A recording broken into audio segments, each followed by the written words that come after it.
اعوذ باللہ من الشیطان اللعین الرجیم بسم اللہ الرحمن الرحیم۔ سامعین و ناظرین، آج ہم سورہ مبارکہ الزمر کی فیوز و برکات، فضائل، اہمیت اور عملیات کو بیان کریں گے۔ یہ مکی سورہ ہے، مکے میں نازل ہوا اور تقریباً بسم اللہ الرحمن الرحیم کو ملا کے 76 آیات پہ مشتمل ہے۔ اس میں تقریباً 10 موضوعات پہ گفتگو کی گئی ہے، جیسا کہ سب سے پہلے بت پرست مشرکین کا تذکرہ، انسان کی تخلیق 3 تاریکیوں میں، کوئی دوسرے کا بار نہیں اٹھائے گا، عالم اور جاہل برابر نہیں ہیں، اور صبر کرنے والوں کے لیے بے حساب اجر، سب کی سنیں مگر بہتر کو قبول کریں۔ رسول کریم سے خطاب کہ موت سب کو آنی ہے، نیند اور موت کا فرق، گناہ گاروں کا نا امید نہ ہونا، روح اور نفس کی تعریف۔ جب ہم فضائل کی جانب بڑھتے ہیں، سرکار دو عالم حضرت محمد مصطفیٰ صلی اللہ علیہ وآلہ وسلم ارشاد فرماتے ہیں کہ جو شخص سورہ زمر کی تلاوت کرے گا، پروردگار عالم اسے دنیا اور آخرت کا شرف عطا فرمائے گا، یعنی دنیا اور آخرت میں عزت عطا فرمائے گا۔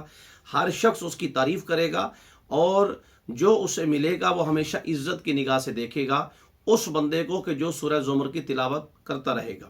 امام جعفر صادق علیہ الصلوۃ والسلام ارشاد فرماتے ہیں جو شخص سورہ زمر کی تلاوت کرے گا اس پر آتش جہنم حرام ہے، یعنی جہنم کی آگ اس کے اوپر حرام ہے، اور جنت میں اس کے لیے 1000 شہر خداوند متعال تعمیر کرے گا۔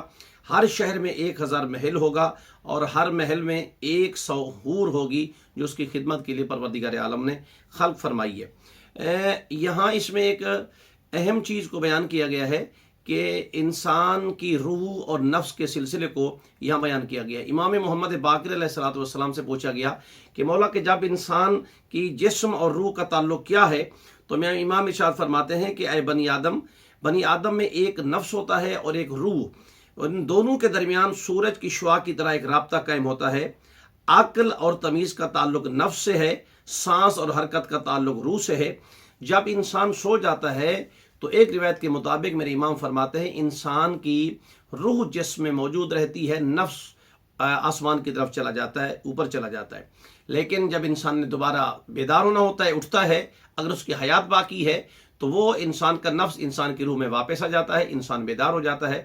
اگر اس کی اجل آ چکی ہوتی ہے، اس کی موت واقع ہو چکی ہوتی ہے، تو میرے مولا فرماتے ہیں کہ پھر انسان کا نفس واپس نہیں آتا، بلکہ انسان کی روح بھی نفس کے پاس چلی جاتی ہے اور انسان کے اوپر موت جو ہے وہ واقع ہو جاتی ہے۔ اسی لیے نیند کو بھی ایک چھوٹی موت شمار کیا جاتا ہے، اس کو موت کہتے ہیں۔ میرے مولا علی حضرت علی ابن ابی طالب علیہ الصلوۃ والسلام اس کی آیت نمبر 54 کے جس میں اللہ نے ارشاد فرمایا قل یا عبادی الذین اسرفوا علی انفسہم لا تقنطوا من رحمت اللہ ان اللہ یغفر الذنوب جميعا انہ هو الغفور الرحیم۔ فرمایا گیا کہ اے میرے بندے، کہ میرا حبیب ان لوگوں سے کہہ دو کہ جو اپنے نفسوں کے اوپر ظلم کرتے ہیں، ان سے کہو لا تقنطوا من رحمت اللہ، کہ وہ اللہ کی رحمت سے مایوس نہ ہوں۔ یعنی مایوسی صرف گناہ نہیں ہے بلکہ گناہان کبیرہ میں سے شامل ہے، یعنی بڑا گناہ ہے، اور ایت اللہ دست غیب نے کہا ہے کہ بڑے گناہ بغیر توبہ کے جو ہے وہ ختم نہیں ہوتے ہیں۔ تو اللہ کی رحمت سے انسان کو مایوس نہیں ہونا چاہیے۔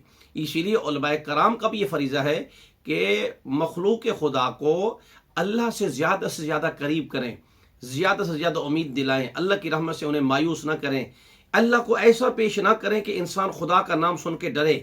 اور جہاں کہا گیا ہے کہ واتقوا اللہ، اللہ سے ڈرو، تو ایک کمال ترجمہ یہ ہے کہ اس بات سے ڈرو کہ کہیں تمہارا رب تم سے ناراض نہ ہو جائے۔ لیکن اگر ہم کہیں کہ اللہ سے ڈرو تو اس کا مطلب ہے کہ جس سے ڈرا جاتا ہے اس کے تو بندہ قریب نہیں جاتا ہے، اور جب قریب نہیں جاتے تو اس کے گھر کے قریب جائے گا، تو اس کا مطلب ہے کہ بندہ خدا کا گھر بھی چھوڑ دے گا، اللہ کا گھر بھی چھوڑ دے گا، اللہ کی عبادت بھی چھوڑ دے گا۔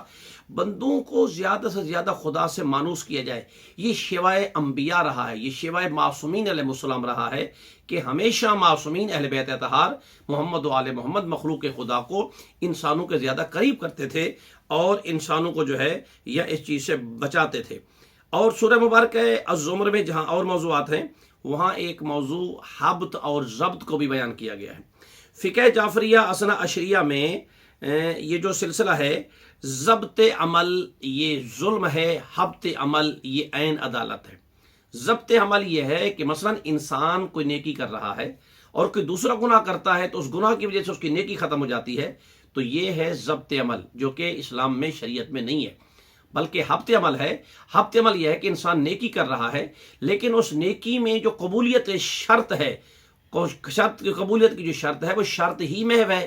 مثلا کہ انسان نماز پڑھتا ہے، روزہ رکھتا ہے، اور قبولیت کی شرط یہ ہے کہ اس میں ریاکاری نہیں ہونی چاہیے۔ اگر ریاکاری ہو جاتی ہے تو وہ اعمال جو ہے وہ حبط ہو جاتا ہے۔ تو اس لیے یہاں فقہ جعفریہ میں اعمال کے اعتبار سے حبط عمل ہے، ضبط عمل یہاں نہیں ہے۔ اور آخر میں سورہ مبارکہ زمر میں نفخ صور، یعنی سور کا پھونکا جانا، جو کہ حضرت اسرافیل علیہ السلام کے ذمہ پروردگار عالم نے معین کیا ہوا ہے کہ بروز محشر معصومین علیہ السلام فرماتے ہیں کہ بروز محشر جو ہے سور پھونکے گا۔ کون؟ اسرافیل، یعنی اس وقت سور پھونکا جائے گا، اور معصوم فرماتے ہیں سور جو ہے ایک دفعہ اس کا رخ آسمان کی جانب ہوگا اور ایک دفعہ اس کا رخ زمین کی جانب۔ جب زمین والوں کے لیے سور پھونکا جائے گا تو اس کی آواز کو سن کے تمام روئے زمین کی مخلوق، جاندار، انسان، چرند پرند، حیوانات، انسان تمام مر جائیں گے۔ پھر آسمان کی جانب رخ کیا جائے گا تو آسمان کی تمام مخلوق مر جائے گی، حتیٰ کہ تمام ملائکہ بھی مر جائیں گے۔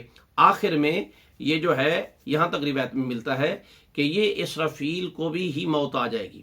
آخر میں اسرائیل بچ جائے گا تو پروردگار عالم اس اسرائیل کو بھی موت دے گا، اور جب اسرائیل کو موت واقع ہو جائے گی تو قدرت کی طرف سے آواز آئے گی کہ لمن الملک اليوم، یہ بتائے آج کس کی بادشاہی ہے، آج کس کی حکومت ہے؟ تو پھر زبان قدرت سے جواب آئے گا للہ الواحد القہار، اس اللہ کی طرف کی حکومت ہے کہ جو واحد بھی ہے، جو قہار بھی ہے۔ تو صاحبان ایمان، انسان آخرت کو بھی نہ بھولے، انسان قبر کو بھی نہ بھولے۔ عملیات کی جانب جب ہم آتے ہیں تو یہاں دو چیزیں بیان کی گئی ہیں حدیث نبوی کے اعتبار سے۔ پہلا جو نقطہ ہے وہ یہ ہے کہ جو شخص سورہ زمر کی تلاوت کرے گا تو اس کو تو ثواب ملے گا بے حساب، لیکن لکھ کر اپنے پاس رکھے تو سرکار دو عالم فرماتے ہیں جو بھی آئے گا اس شخص کے پاس، اس سے مل کے جائے گا، اس کی تعریف کرے گا۔ یعنی جس کے پاس لکھی ہوئی سورہ زمر پاس میں ہوگی، مخلوق خدا اس سے ملنے کا اشتیاق رکھیں گے، یعنی شوق رکھیں گے۔ امام جعفر صادق علیہ السلام فرماتے ہیں اگر سورہ زمر کو لکھ کر بازو پہ باندھیں تو فرمائے جو شخص بھی اس کو ملے گا انتہائی خندہ پیشانی کے ساتھ اس کے ساتھ پیش آئے گا، اس سے دعا سلام کرے گا، اس کا کہیں گلہ نہ کرے گا، اس کی ہمیشہ تعریف کرتا ہوا نظر آئے گا۔